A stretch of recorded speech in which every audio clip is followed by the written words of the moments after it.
Sometimes the most cruel people can turn out to be our closest ones. When investigating a murder, detectives first suspect relatives.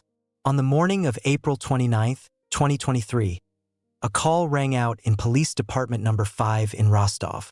A woman was screaming loudly into the phone and begging for help. A man broke into the apartment. He threatened me. I tried to stop him, but he sprayed pepper spray in my face. I lost consciousness, and when I came to, my 8-month-old daughter was gone. The woman recounted. A police squad immediately headed to the scene. However, upon entering the apartment, even the most experienced investigators felt sick. At that time, no one suspected what had really happened in this horrific story. The story is terrifying, and it was very difficult for me to study all the case materials. I would be grateful for your like and any comment for my work on this video for you. The woman who called the police was Anastasia Cherednichenko. She was born on March 22, 2000, in the Stavropol territory. She graduated from school number 1 in Yessentuki. According to classmates and acquaintances of the girl, she was already quite a peculiar personality back then. Teachers noted that Nastia studied well, was sociable, but always had her own mind. It was hard to convince her of anything. The schoolgirl didn't like her native village. She always wanted to move to a big city, study to become a doctor, and become a nurse. By the way, she succeeded in that. After finishing school, Anastasia firmly decided to follow her dream and enrolled in the Rostov State Medical University in the pediatric faculty. She studied to become a pediatrician and did her internship at a local clinic in the Suvorovsky microdistrict. By that time, she had already moved permanently to Rostov-on-Don. In February 2020, the student met Yakov. He was 10 years older, but despite the age difference, the couple started dating, and after a couple of months, they moved in together. The man worked and earned decent money, so he immediately rented an apartment in the city center for himself and his new girlfriend. Yakov Maiborodov was born in the village of Alexey-Volozhevskaya. From a young age, he was passionate about sports and planned to connect his whole life with it.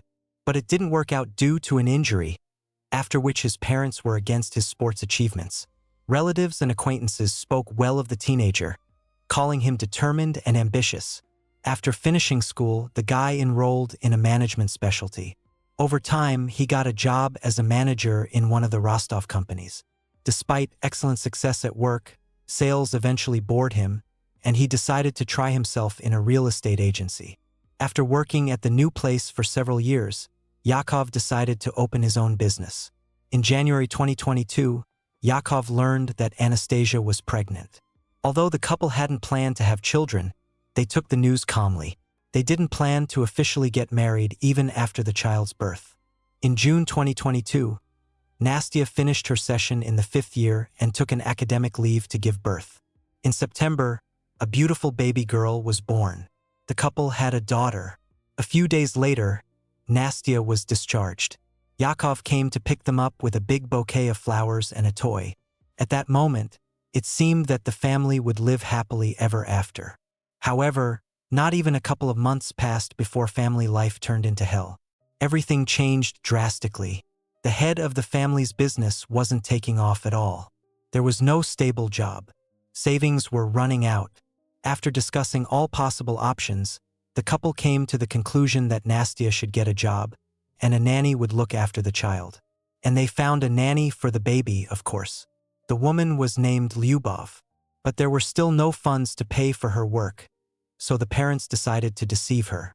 Luba even wrote about this in her posts on social networks, where she told how the girl's mother, Anastasia, hires nannies, and then she and her husband pull off a fraudulent scheme to avoid paying them. The woman called the spouses inadequate and dangerous. Anastasia and Yakov hire nannies, pay for a week. Then the mother starts crying. Supposedly her husband left her, and she has nothing to pay with. She plays on pity, stages a tearful comedy that she is poor and unhappy. However, part of this is true. Yakov often left Nastia, walked out on her. The nanny herself called him inadequate. According to her, he attacked Luba to fight in front of the child when she asked to pay for her work. That's how the nanny described Yakov. He seemed to have his own business, but he could not live at home for weeks. He would appear every few days, coo with his daughter, argue with his wife, and leave. At the same time, he was constantly dissatisfied with something. He himself called child services with complaints about his wife. The woman recounts, "I remember one day after work, he slammed the door for no reason and left. And Nastia started crying and complaining about him to me. I even calmed her down. 'Live for your little daughter,' I said." Apparently, the couple was fine with such relationships because sometimes after a big fight, they would make up a few days later. And it all started over again. In November 2022, the family moved to the Suvorovsky microdistrict of Rostov. They rented a 2-room apartment on the 16th floor. According to new neighbors, nothing changed in Nastia and Yakov's life. They still argued and periodically fought. But it wasn't all so straightforward. There were those who spoke quite well of the couple. "These are my neighbors. They were always calm, sane, greeted us. Now they say different things about fights, quarrels, insults. But I didn't notice anything like that. The father often walked with the baby after work. The mommy was also often seen on the floor and on the street. If something was wrong, the screams and noise would have been heard by all the neighbors on the floor," one of the family's neighbors recounted. The couple didn't manage to make permanent friends. Either moves or problems, so everyone considered them unsociable. Up to a certain point, Yakov and Nastia lived in their usual routine, argued, worked. But at the beginning of 2023, Cherdnichenko was fired. She was caught stealing cosmetics in the store where she worked, and money problems appeared again. "I was afraid of Yakov. He was some kind of crazy. Several times he almost attacked me, insulted me a lot. Then in February they stopped paying. I had to ask my husband to call Yakov. Only after that did they transfer the money," the nanny recounted.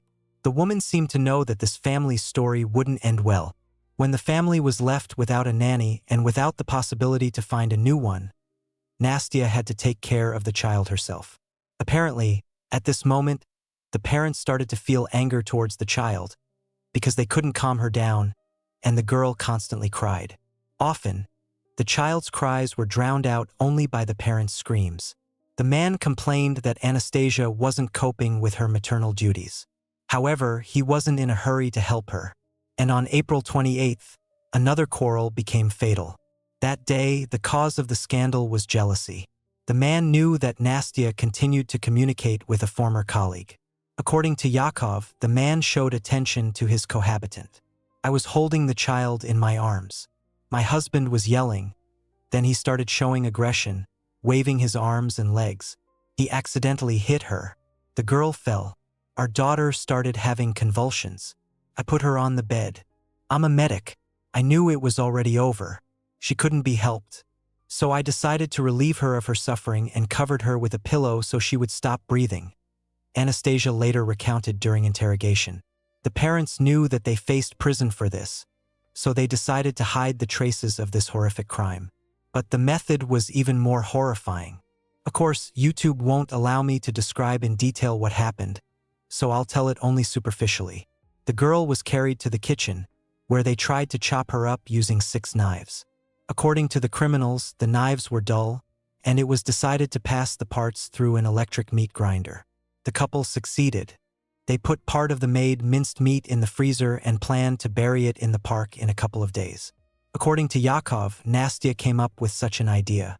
She later came up with the idea to call the police and report that an unknown man broke in, sprayed pepper spray, and took the baby. And the neighbors suspected something was wrong that same evening. There was an unusual silence.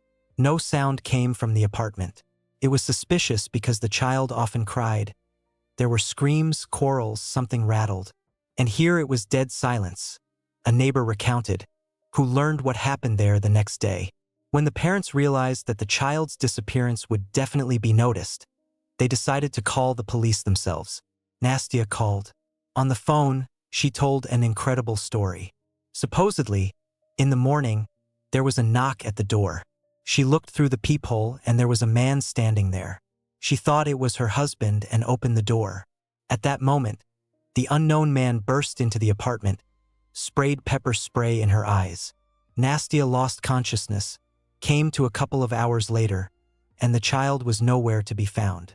The arriving operatives immediately suspected something was off. Anastasia skillfully played worry and anxiety, but it didn't last long. First things first in such cases is to inspect the apartment and talk to neighbors, which the law enforcement officers began to do.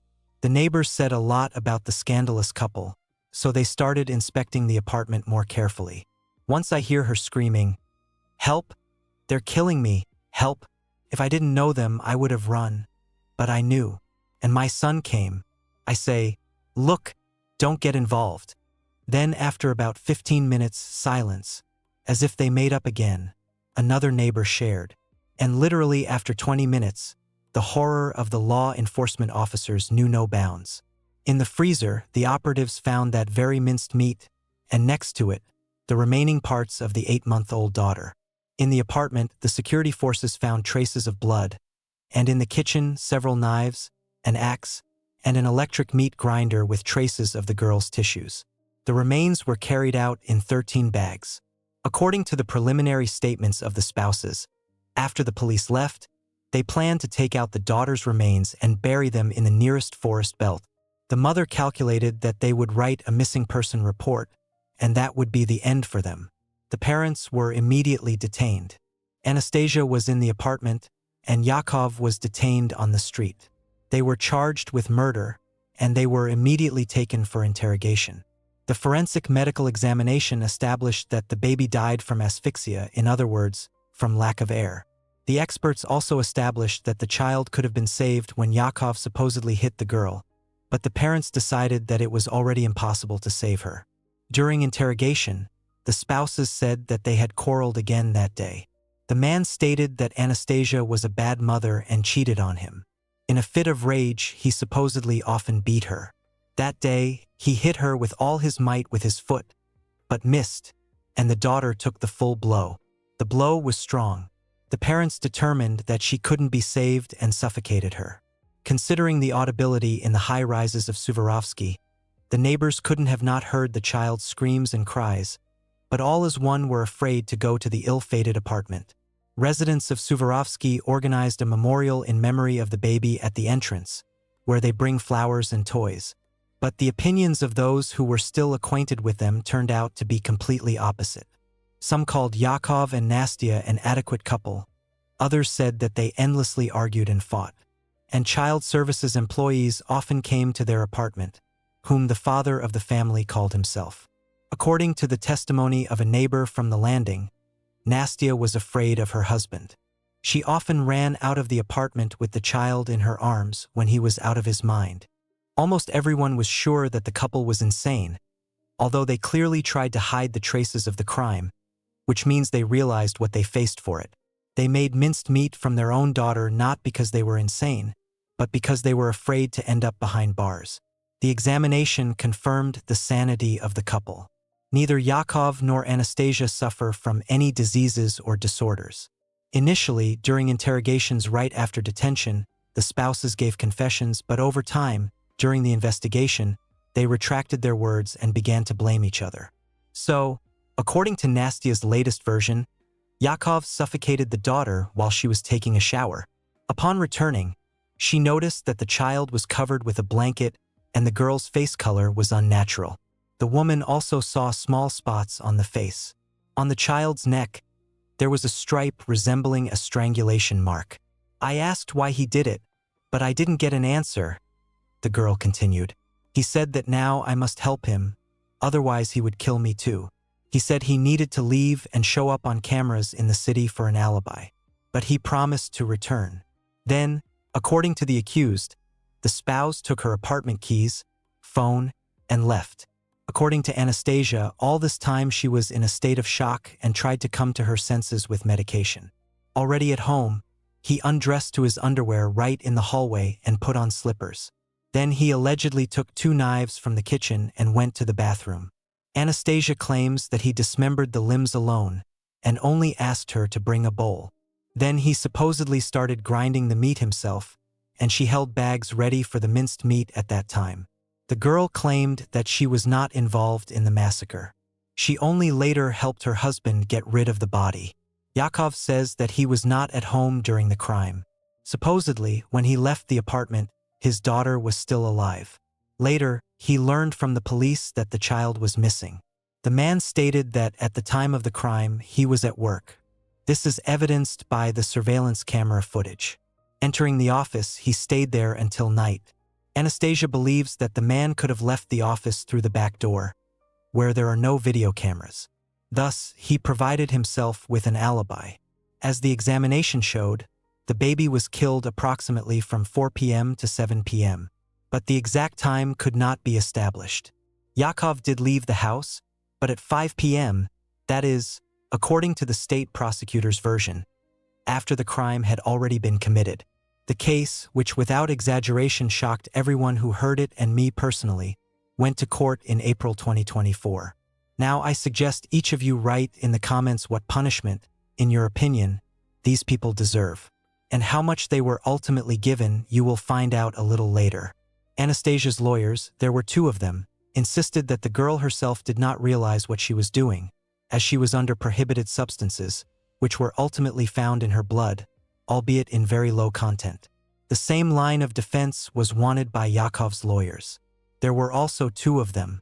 However, according to the examination results, nothing was found in his blood, so the defenders had to choose another path.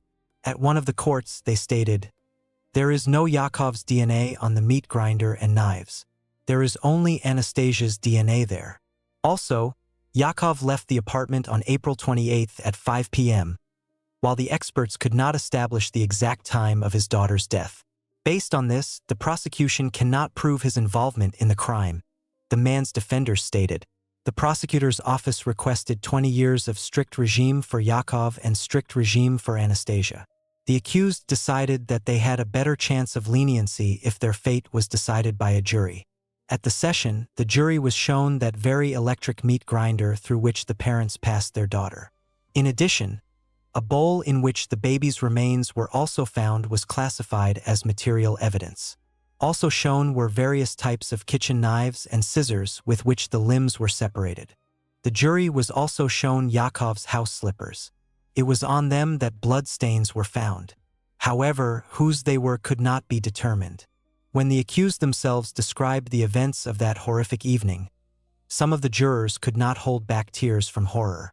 After the girl told her version of events, the court began to ask her questions. Anastasia remembered well what her spouse was wearing, but completely forgot at what time it happened. You don't remember the time, but you remember in detail the clothes of your husband and child. You have selective memory, the judge noted. The question of how the experts established the cause of the girl's death was also answered in court. It was not difficult for the experts to determine. The accused did not have time to get rid of the girl's larynx.